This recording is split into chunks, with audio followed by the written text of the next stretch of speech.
नमस्कार, मैं मणि सर। आज हम आप लोगों के समक्ष एक महत्वपूर्ण टॉपिक पे चर्चा करने जा रहे हैं। वो है यूपी पीसीएस मुख्य परीक्षा जीएस थर्ड पेपर के संदर्भ में। जैसा कि हम जानते हैं कि आगामी कुछ महीनों में प्रतियोगी छात्रों को मुख्य परीक्षा देने का अवसर प्राप्त होगा, तो ऐसे में जीएस थर्ड पेपर पर चर्चा करना मैंने आवश्यक समझा। देखिए, जबकि सभी पेपरों का महत्व समान रूप से है। उत्तर प्रदेश में कुल 6 पेपर होते हैं जीएस के, और सब पेपर का सभी पेपरों के अंक जो है समान है, 200 नंबर के। लेकिन अब विषय यह है कि हम किन पेपरों में अच्छे अंक अर्जित कर सकते हैं। तो सभी पेपरों में अच्छे अंक अर्जित किया जा सकता है, लेकिन मेरा अपना व्यक्तिगत मानना है कि अगर हम जीएस थर्ड पेपर को ढंग से तैयार करें तो अन्य पेपरों की तुलना में जो है इसमें अच्छा अंक प्राप्त किया जा सकता है। इसका कारण ये है कि जीएस थर्ड का जो पेपर है उसमें जितने भी प्रश्न हैं वो सब अप्लाइड हैं और कहीं ना कहीं वर्तमान विषय वस्तुओं से संबंधित हैं, क्योंकि ये इस पेपर में जितने भी प्रश्न आ रहे हैं वो समसामयिक घटनाओं पर आधारित हैं या हाल के वर्षों में बड़ा चर्चा का विषय रहा है। तो उसी को ध्यान में रखकर के प्रश्नों को उठाया जाता है। तो अब जैसे कि हम जानते हैं कि जीएस थर्ड पेपर में सबसे महत्वपूर्ण जो पार्ट है हमारा भारतीय अर्थव्यवस्था। अगर हम अर्थव्यवस्था को देखें तो इसमें 4-5 टाइप के प्रश्न जो है बार बार पूछे जा रहे हैं। जैसे वैश्वीकरण, उदारीकरण का भारतीय अर्थव्यवस्था पर क्या प्रभाव है, या हम ये कह सकते हैं कि मेक इन इंडिया भारतीय अर्थव्यवस्था को किस तरह से प्रभावित करा है, या भारत के औद्योगिक विकास में मेक इन इंडिया का योगदान। तो ऐसे प्रश्न आ सकते हैं। या नीति आयोग भारतीय अर्थव्यवस्था को कैसे प्रभावित किया है। बजट से जो प्रश्न पूछे गए, योजनागत व्यय, गैर योजनागत व्यय, तो बजट से भी प्रश्न पूछे जा रहे हैं, वो भी व्यवहारिक रूप में देखे जा रहे हैं। इसके अलावा हम देखते हैं भारत में आधारभूत संरचना। अब आधारभूत संरचना भारत के आर्थिक सामाजिक विकास में कितना महत्वपूर्ण है। तो हम जानते हैं कि आधारभूत संरचना हमारी जो है बेस है हमारी अर्थव्यवस्था का। अगर ये संरचना हमारा कमजोर होगा तो हम आर्थिक विकास को प्राप्त नहीं कर सकते हैं। अब इसमें चाहे हमारा परिवहन हो, संचार हो, ऊर्जा हो, तो ये सारे क्षेत्र जो है, बंदरगाह हो, ये सब हमारे आधारभूत संरचना के अंतर्गत ही आते हैं। आज भारत सरकार देश के आर्थिक विकास को गति देने के लिए हमने आधारभूत संरचना को सबसे महत्व दिया है। जैसा कि हम जानते हैं कि पीएम गति शक्ति योजना जो है आधारभूत संरचना पर ही आधारित है।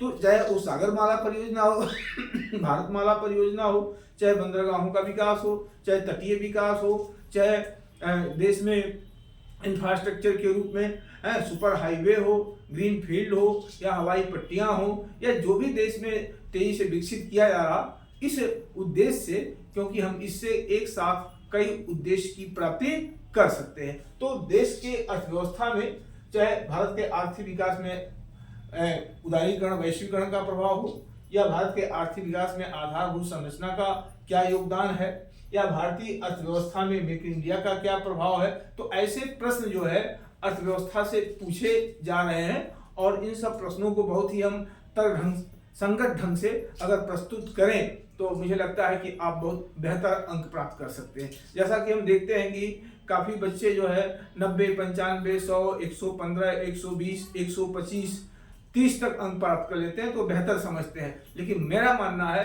कि अगर आप जीएस थर्ड पेपर में बेहतर ढंग से प्रयास करें तो आप 160 से एवं प्राप्त कर सकते हैं, 160। और अगर 160, 150 के नियर अबाउट आप पाते हैं तो आपकी किसी अन्य पेपर में कहीं कमजोर होता है तो उसकी भरपाई कर सकते हैं। और इतना नंबर अगर आपको मिल गया तो आप सिलेक्शन के करीब हो सकते हैं। और इस नंबर को प्राप्त करने के लिए आपको जीएस थर्ड पेपर के सभी प्रश्नों को बहुत ही व्यवहारिक रूप से हैंडल करने की आवश्यकता है कि हम कैसे उदारीकरण और वैश्वीकरण को भारतीय अर्थव्यवस्था से जोड़ रहे हैं और उसका कैसे प्रभाव आज हमारे सामने दिखाई दे रहा। तो इन सब पर हम काफी चर्चा करेंगे, एक एक टॉपिक पर चर्चा करेंगे। अभी तो आपको संक्षिप्त रूप से हम बता रहे हैं कि हम ये थर्ड पेपर में किन किन टॉपिक पर ज़्यादा फोकस करें तो हम बेहतर तरीके से कर सकते हैं।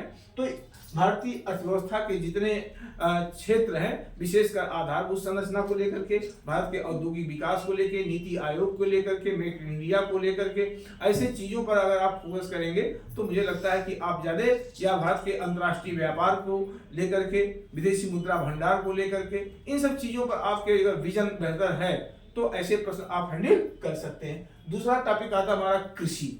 तो हम जानते हैं कि आज देश में औद्योगिक विकास तेजी से हो रहा, सेवा क्षेत्र का विस्तार हो रहा, लेकिन इसके बावजूद कृषि की भूमिका जो है कम नहीं हो रही। आज भी हमारे कुल अंतर्राष्ट्रीय व्यापार में जो कृषि का योगदान है वो लगभग 22% है, क्या कहते हैं 22 अरब डॉलर का योगदान दे रहा है अंतर्राष्ट्रीय व्यापार में। हमारे जीडीपी में इसका योगदान 18% है। हमारे जो रोजगार में इसका योगदान लगभग 48% है। तो कृषि की भूमिका ये माना जाता था कि औद्योगिक और सेवा क्षेत्र के विकास के बाद कृषि की भूमिका काफी कम हो जाएगी, लेकिन मुझे लगता है कि वर्तमान संदर्भ में देखें तो कृषि की भूमिका काफी महत्वपूर्ण है। अब कृषि से संबंधित बहुत सारे प्रश्न आपके सामने आने वाले हैं, जैसे भारत में खाद्य प्रसंस्करण उद्योग, इस पे प्रश्न पूछे जा रहे हैं, विकास और इसकी संभावनाएं, या हमारा खाद्य प्रसंस्करण उद्योग क्यों पिछड़ा है, इसके पिछड़ापन होने से हमारे ऊपर इसका क्या प्रभाव पड़ रहा है, और भारत सरकार वर्तमान में खाद्य प्रसंस्करण फूड प्रोसेसिंग इंडस्ट्रीज के लिए क्या प्रयास कर रही, इन सब विषय बिंदुओं पर आपको विशेष रूप से ध्यान देने की आवश्यकता है। तो कृषि से तो खाद्य प्रसंस्करण उद्योग हो गया, या भारत में कृषि के क्षेत्र में बढ़ती संभावनाएं, तो भारत के कृषि के बहुत सारी संभावनाएं भी हैं और समस्याएं भी हैं। जैसे आज हमारे देश में कृषि का स्वरूप क्या हो गया, परिवर्तित हो गया। पहले हम पारंपरिक कृषि करते थे, फिर आधुनिक कृषि पे आए, अब हम जैविक कृषि पे आ गए हैं, तो जैविक कृषि को बढ़ावा दे रहे हैं। आज हमारी आधुनिक कृषि हमारे पर्यावरण को कैसे प्रभावित करता, ये भी टॉपिक बन सकता है। कृषि में नवीनतम तकनीकी, ये भी हमारा कृषि से संबंधित है कि कृषि में नवीनतम तकनीकी का प्रयोग और उसका प्रभाव, या हम कह सकते हैं कृषि के क्षेत्र में क्या क्या समस्याएं हैं, उन समस्याओं के उपाय क्या हैं, समाधान क्या है।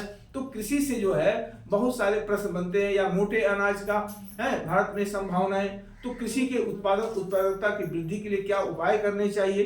तो कृषि से संबंधित है बहुत सारे प्रश्न बनते हैं, और मुझे लगता है जितने टॉपिक आपको मैंने अभी बताया है, इस सब टॉपिक पर अगर आप कृषि पर फोकस करेंगे तो आपको बेहतर हो जाए। भारत में बागायती, एक पर्टिकुलर किसी एक पॉइंट पर बागायती कृषि की संभावनाएं पूछ सकता है, या भारत के औद्योगिक विकास में कृषि का क्या योगदान है, भारत के औद्योगिक विकास में कृषि का क्या योगदान है। तो कृषि से 6-7 टाइप के प्रश्न अगर आप हैंडल करते हैं तो मुझे लगता है कि आपको कृषि से जो भी प्रश्न आते हैं वो आपको मिल जाएंगे। अब देखना यह है कि आप इसको किस तरह से लिखते हैं। लिखता तो हर कोई है, लेकिन मैंने बहुत से लोग बच्चों की कॉपी चेक करता हूं तो उसमें बहुत सारी कमियां भी दिखाई देती हैं। अगर अपनी कमियों को दूर कर लें तो आप इस पेपर में बेहतर अंक प्राप्त कर सकते हैं।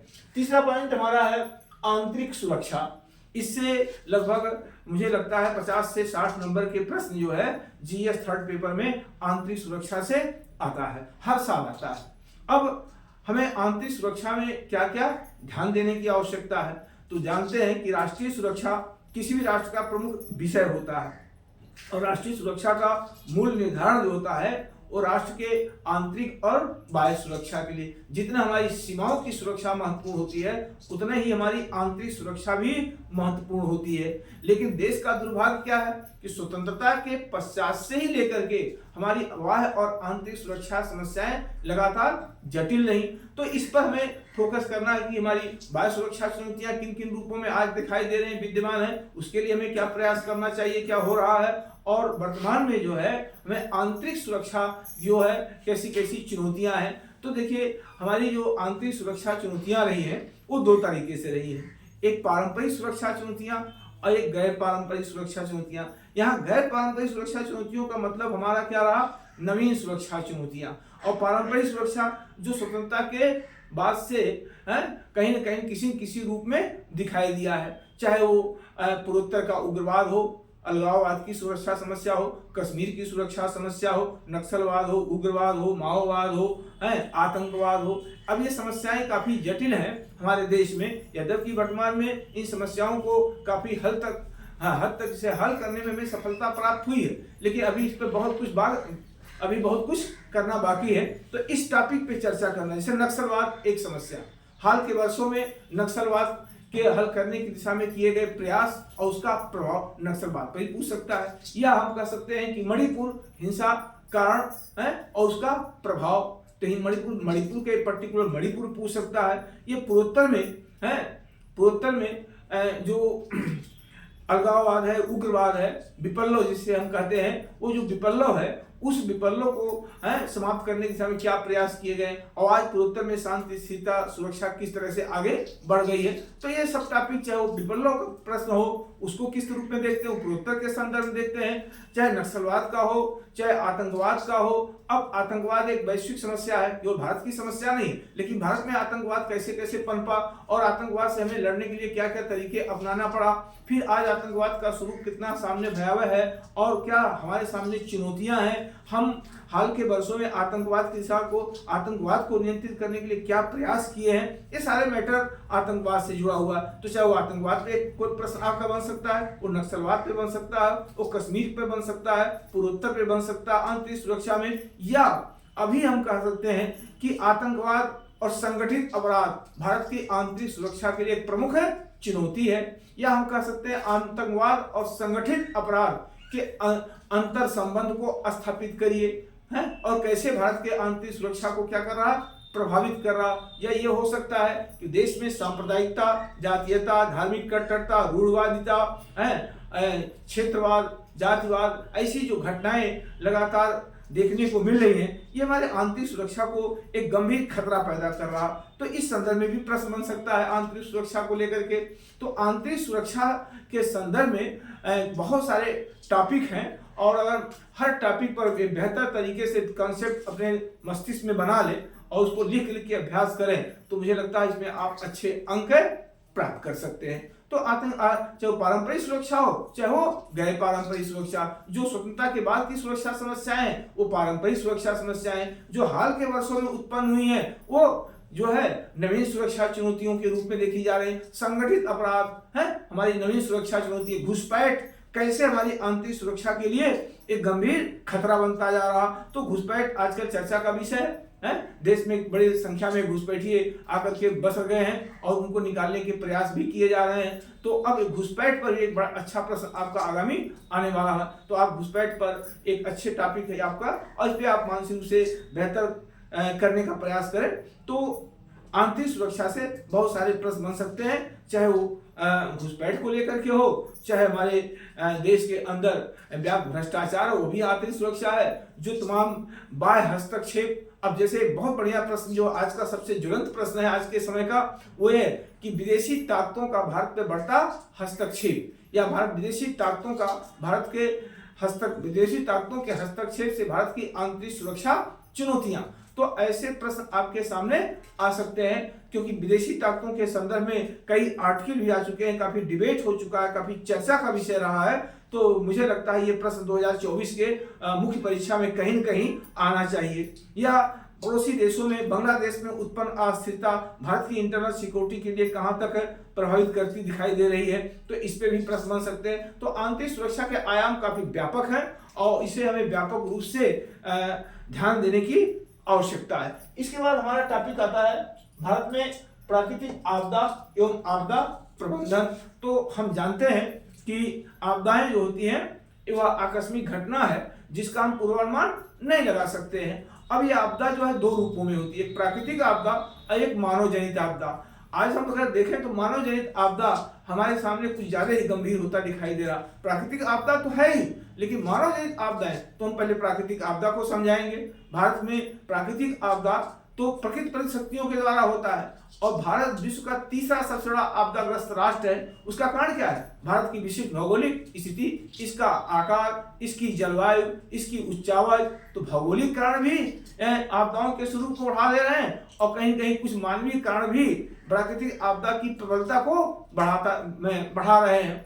अब आपदाओं को रोक नहीं सकते हैं, है ना, चाहे वो बाढ़ हो, चाहे सूखा हो, चाहे भूस्खलन हो, चाहे बादल फटना हो, चाहे सुनामी हो, चाहे चक्रवात हो, कोई भी आपदा हो। लेकिन अगर हमारे पास प्रबंधन है तो हम इसके प्रभाव को कम जरूर कर सकते हैं। अब वर्तमान में भारत की प्रबंधन की स्थिति क्या है इसको दर्शाना है, और उसका प्रभाव हमें अब किस रूप में, पॉजिटिव रूप में दिखाई दे रहा है इसको दर्शाना, और क्या आपदा प्रबंधन में और क्या होना चाहिए, ऐसे मुद्दों पर आपदा पर एक प्रश्न आपको आता हुआ दिखाई देता है। तो ये आपका एक महत्वपूर्ण टॉपिक है। इसके बाद विज्ञान और तकनीकी, साइंस और टेक्नोलॉजी। तो अब हमारे जो विज्ञान तकनीकी है, ये अब विज्ञान तकनीकी के आप कई आयाम को डिवाइड कर दीजिए, फिर आपको खुद उसको एक एक पॉइंट को आप पढ़ने की कोशिश करिए, समझने का प्रयास करिए। अब भारत में विज्ञान तकनीकी आ गया कि भारत के आर्थिक सामाजिक विकास में विज्ञान तकनीकी का योगदान, एक ऐसे टॉपिक आ गया जिसमें सबको समेटना, आपको थोड़ा थोड़ा सभी को लेकर चलना, या पर्टिकुलर एक पर ही पूछ गया कि भारत में परमाणु ऊर्जा विकास और संभावनाएं, भारत में जैव प्रौद्योगिकी है, भारत में जैव प्रौद्योगिकी या भारत की मिसाइल प्रौद्योगिकी, भारत में अंतरिक्ष प्रौद्योगिकी का भारत के सामाजिक जीवन पर प्रभाव, भारत में डिजिटल क्रांति, नैनो टेक्नोलॉजी है, ये सब क्या है हमारे साइंस एंड टेक्नोलॉजी से जुड़ा हुआ विषय, या भारत में डिजिटल क्रांति या संचार क्रांति कर सकते हैं। परमाणु ऊर्जा को ध्यान दे दीजिए,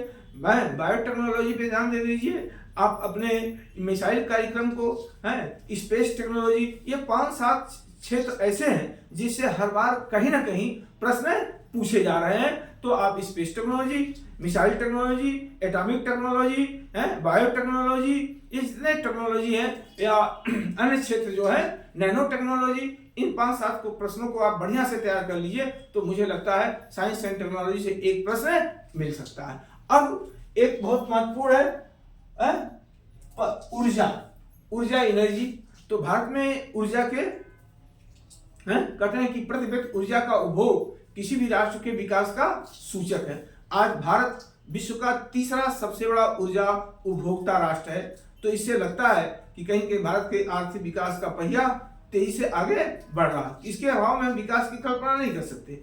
अब ऊर्जा हमारा 2 प्रकार का है, एक पारंपरिक ऊर्जा स्रोत और एक नवीन नव्यकरणीय ऊर्जा स्रोत। पारंपरिक में हमारा कोयला है, पेट्रोलियम है, प्राकृतिक गैस है, ये हमारे पारंपरिक ऊर्जा स्रोत हैं।